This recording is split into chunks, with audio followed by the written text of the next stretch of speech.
Bien-aimés, nous sommes très heureux de vous accueillir. Merci d'être nombreux à suivre les méditations que nous vous proposons.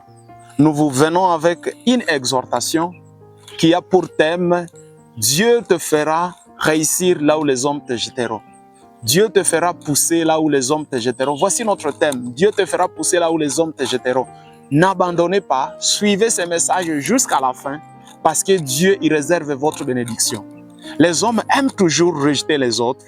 Les hommes aiment toujours enterrer les autres. Mais Dieu vivant, le Dieu que vous a créé, le Dieu qui a un projet merveilleux pour vous, il vous fera pousser, il vous fera réussir, même là où on vous jettera. Suivez cette méditation.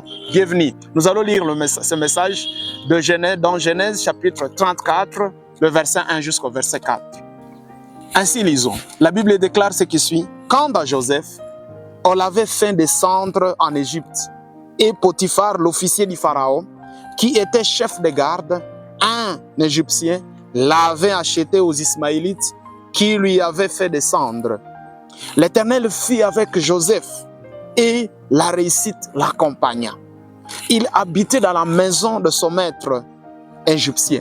Son maître vit que l'Éternel était avec lui et que tout ce qu'il faisait, tout ce qu'il entreprenait, l'Éternel le faisait réussir entre ses mains. 4. Et Joseph trouva grâce aux yeux de son maître.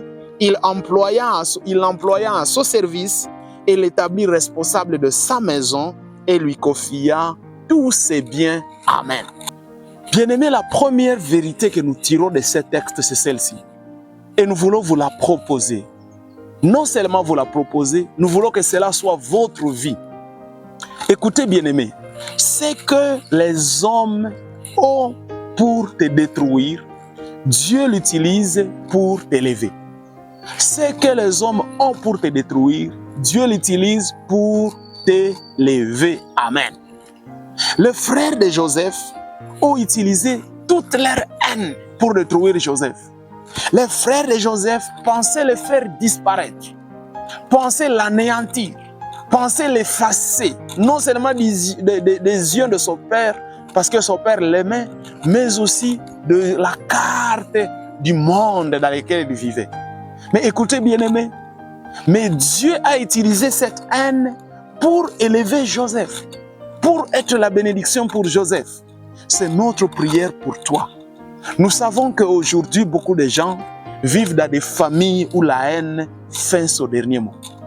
Nous savons que beaucoup de gens vivent aujourd'hui dans des quartiers, dans des cellules où la haine bat son record.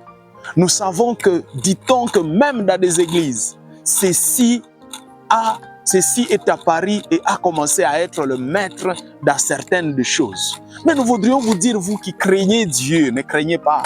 Parce que là où les hommes passeront vous jeter, Dieu vous fera pousser là-bas. Ce que les hommes passeront utiliser pour vous faire disparaître, Dieu l'utilisera pour vous élever. Alléluia. Le frère de Joseph a tout fait pour le vendre, mais Dieu a utilisé tout ce qu'ils ont fait, le jeter dans le puits, le vendre chez Potiphar, le vendre aux Ismaélites et penser qu'il va disparaître là-bas. Dieu utilise cela pour élever Joseph. Notre Dieu se sert toujours de la trahison des hommes pour accomplir son plan. Il va accomplir son plan pour Joseph parce qu'il l'aime. Il a encore un projet merveilleux sur ce Joseph-là. Alléluia.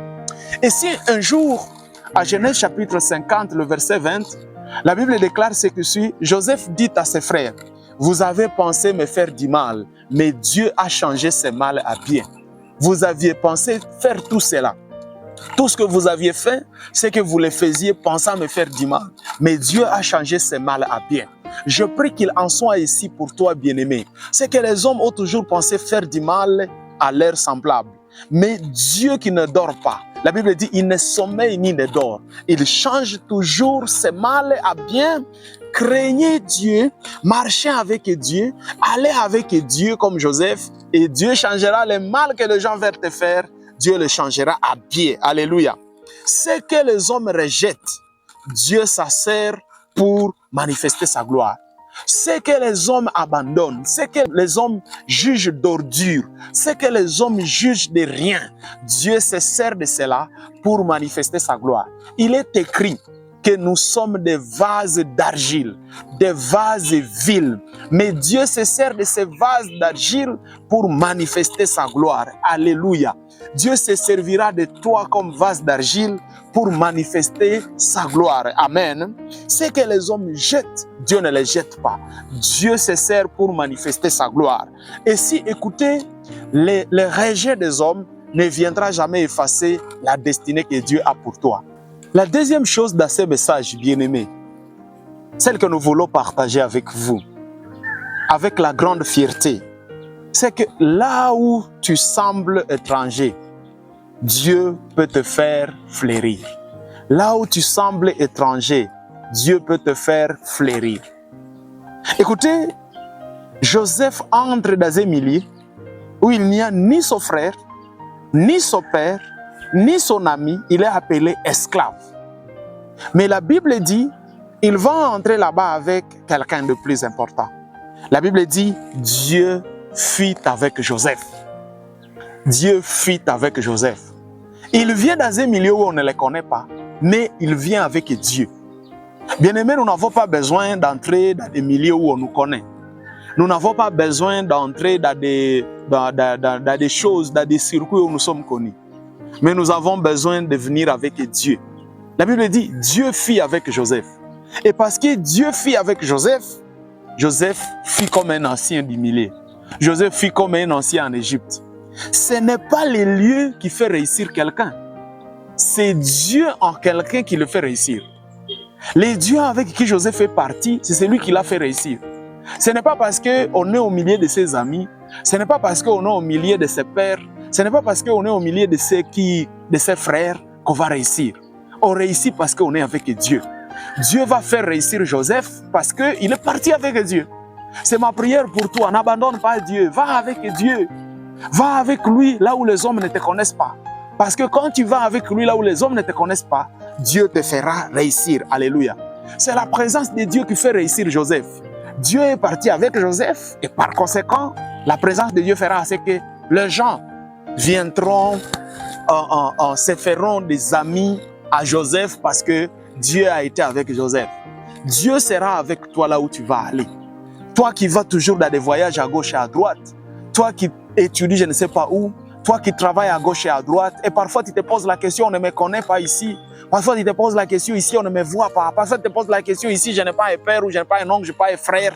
Je voudrais te rassurer, la présence de Dieu avec toi fera ce que tu réussisses. Et ta réussite ne dépendra pas ta réussite ne dépendra pas de l'humeur des uns des autres, mais ta réussite dépendra de Dieu, parce que c'est Dieu qui te fera réussir. Alléluia. Dieu a fait réussir Joseph, Dieu a fait fleurir Joseph, même là où on ne le connaissait pas, dans un pays étranger. Et donc toi aussi qui pars avec Dieu, Dieu peut faire un temps pour toi comme il en a fait pour Joseph. Alléluia. Ce n'est pas les lieux qui te fera réussir, non. Saisis ça très bien, mais c'est la présence de Dieu à toi qui te fera réussir. Même en étranger, même sur une terre étrangère, Dieu a le pouvoir et la puissance de te faire réussir. Alléluia. Ainsi donc, maintiens la présence de Dieu dans ta vie. Maintiens cette présence. Ne maintiens pas la présence des hommes. Ne maintiens pas la présence de ceux qui t'entourent. Maintiens la présence de Dieu avec toi. Il est celui qui te fera réussir. Quand les hommes te jetteront, quand les hommes t'anéantiront, quand les hommes décideront de te faire disparaître, seul Dieu est celui qui pourra te tenir et te faire pousser encore, même quand les hommes décideront de t'effacer. Même quand les hommes décideront de t'effacer, Dieu est le seul qui décidera de te relever encore. Voilà donc, tu dois garder cela dans ton esprit et cela doit te pousser à rechercher toujours la face de Dieu, à rechercher toujours Dieu. Écoute, bien-aimé, tu n'as pas besoin de te vanter. La grâce de Dieu en toi, la grâce de Dieu sur toi fera parler de toi. Parce que cette grâce a fait parler de Joseph, même dans un pays étranger, là où il n'y avait pas son frère, là où il n'y avait pas sa mère, là où il n'y avait pas son père, là où il n'y avait pas qui que ce soit. Cette grâce de Dieu a fait parler de lui là.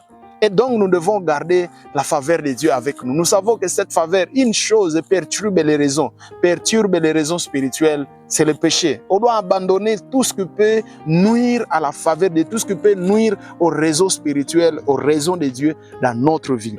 Enfin, bien-aimés dans le Seigneur, nous devons retenir que c'est que les hommes décident de nous enlever, c'est que les hommes décident de nous retirer, Dieu peut nous les donner, Dieu peut nous les redonner en mieux. Dieu peut nous les redonner à mieux. C'est que les hommes décident de nous retirer, Dieu peut nous les redonner à mieux. Les hommes, les frères de Joseph ont décidé de lui retirer la gloire qu'il avait auprès de son père, ont décidé de lui retirer l'amour qu'il avait pour son père, à l'écartant, à l'amenant loin de papa, loin de Jacob. Mais Dieu a tout restauré, même par un père étranger, même par un père païen, Dieu a donné le même amour à Joseph, parce que Joseph fait partie avec Dieu. Je vous exhorte à rester dans la présence de Dieu, à cultiver cette présence malgré tout ce que vous traversez, malgré la haine que vous rencontrez, malgré les embûches, les complots, les injures, quoi que vous rencontrez, et malgré les paroles que vous attendez autour de vous, vous avez besoin de cultiver la présence de Dieu et rester dans cette présence parce qu'avec Dieu, vous êtes plus fort que 1000 hommes sur cette terre. Que Dieu vous bénisse. Amen.